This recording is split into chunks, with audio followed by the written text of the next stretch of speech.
Pumping the brakes on divorce or go ahead and finalize this separation? I don't know what to do. Context. Both roughly 40 years old, 2 kids elementary age, housed in the suburbs, typical suburban family. About 6 months ago, my wife came to me and said, I want a divorce. No chance of reconciliation, no doubt in her mind. But peaceful, and I'll be fair, it was peaceful, it was respectful. There was no infidelity, there wasn't even much tension or drama to it. To be blunt, I think we've both been unhappy a long time. Long list of, you don't do this, countered by, well, you don't do that. We both contributed to the problems. It just wasn't working. So she came up with a plan and I agreed to it. Told our friends and family what's happening, including our kids. Totally embarrassing and humiliating to go through that. Sold the old house and moved to an apartment while she bought a more modest home she could afford. We settled on a parenting/custody arrangement and child support admin. No lawyers, all mediated, all relatively peaceful. I have the kids about a third of the time, mostly weekends, because I work full-time in an office while she works part-time from home and has unlimited flexibility. All of this has pretty much nuked my life. I feel shame around everyone I know, like it's a reflection on me and what I didn't do right.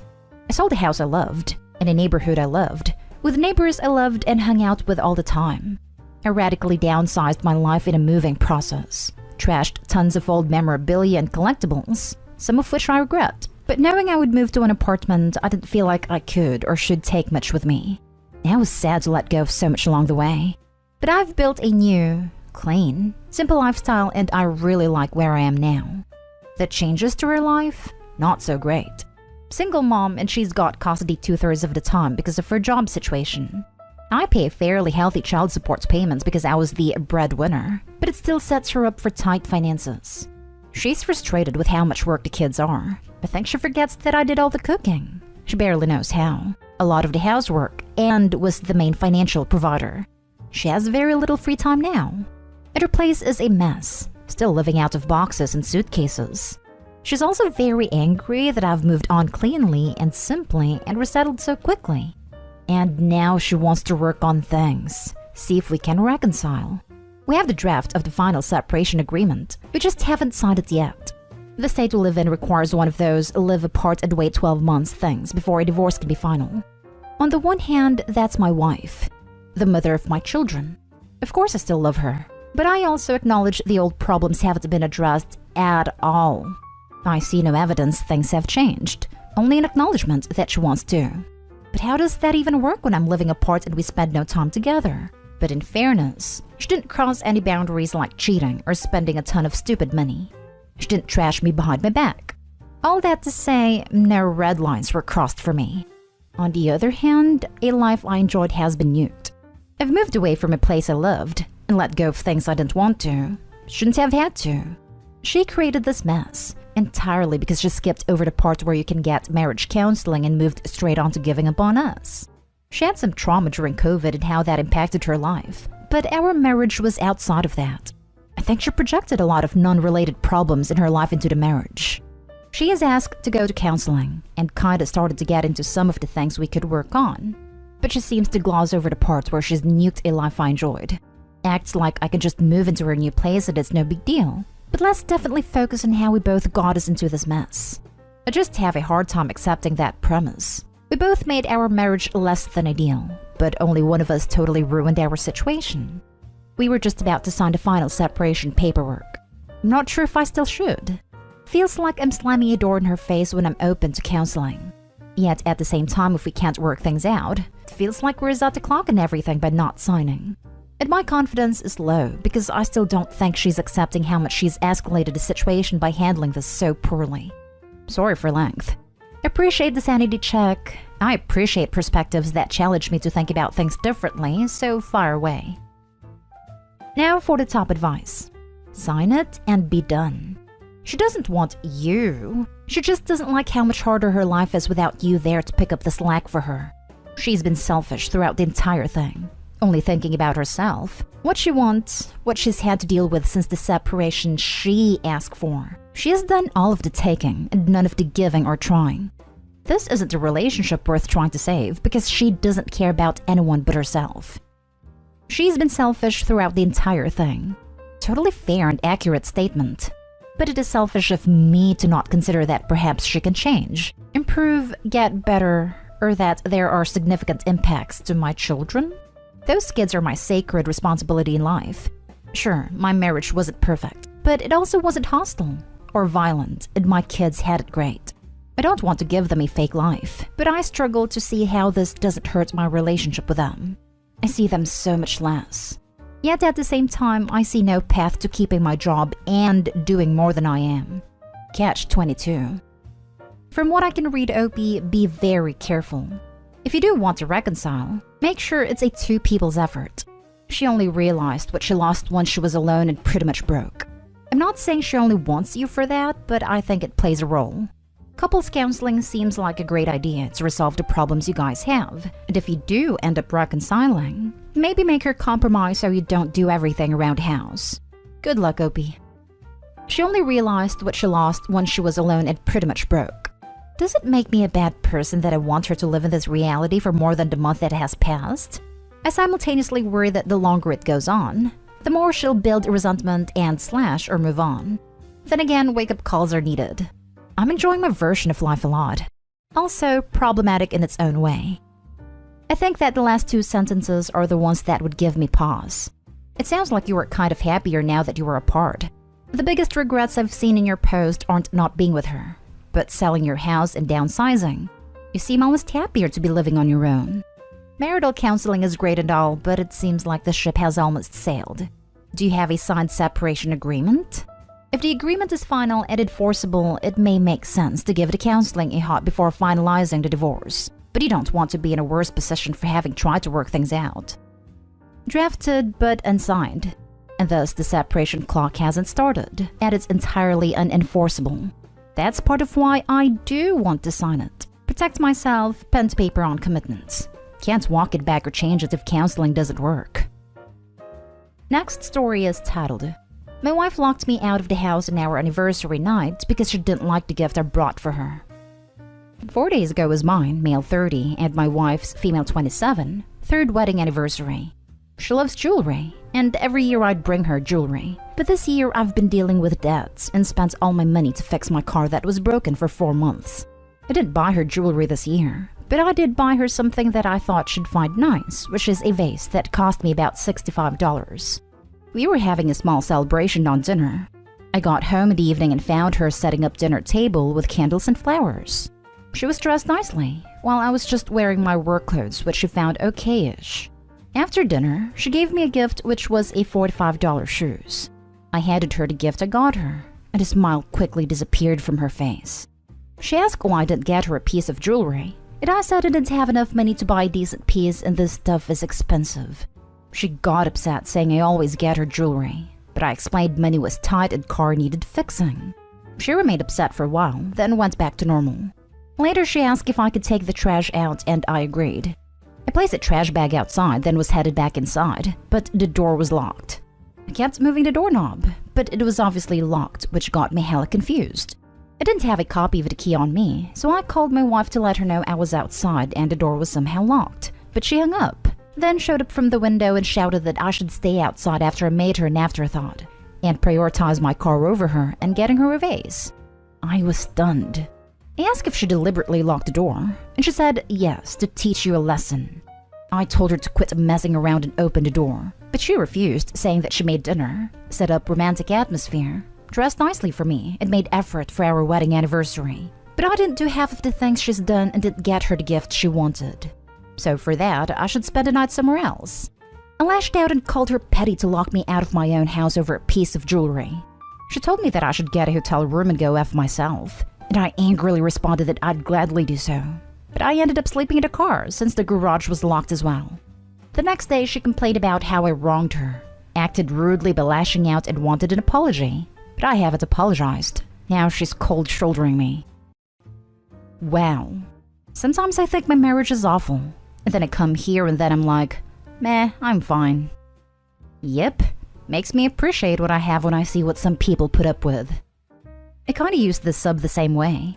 Love providing advice, but I often think, as horrible as things get for me sometimes, at least I'm not that guy/girl. Now download some generic divorce documents off the internet and paper mache the vase in them. And put them in a jewelry gift box. Say, "Sorry, honey, I was so stupid. Thank you for teaching me that lesson. I went and got you the gift you truly deserve." The entitlement is strong in this one. I predict you won't make it to your 4th anniversary. They will, because Opie doesn't appear to have a spine. This crap shouldn't be put up with by anyone. She'll continue to whip him into submission for the next 10 years until she sucks him dry of every ounce of his humanity. I hope you return the vase. Return the vase? Oof. Should be asking if can he return the wife instead. It's obviously an overreaction on her part, but we only have a side of the story. A lot of Reddit is, "OMG, look what my partner did. That was way over the top. So ridiculous, right?" When realistically, people tend to lash out in over-the-top ways when they've been provoked. Maybe that's not the case here. Maybe Opie's a perfect husband, but it's pretty awful to have your wife set everything up for the anniversary, make dinner, get dressed up for you, and then you get her a vase. A vase isn't for her, it's for the house. There's cheaper, decent quality jewelry you can get for $60, or shoes, or anything else really. I'd be pretty pissed if my significant other gave me furniture as an anniversary gift too. Is there nothing else you know about your wife besides she likes jewelry?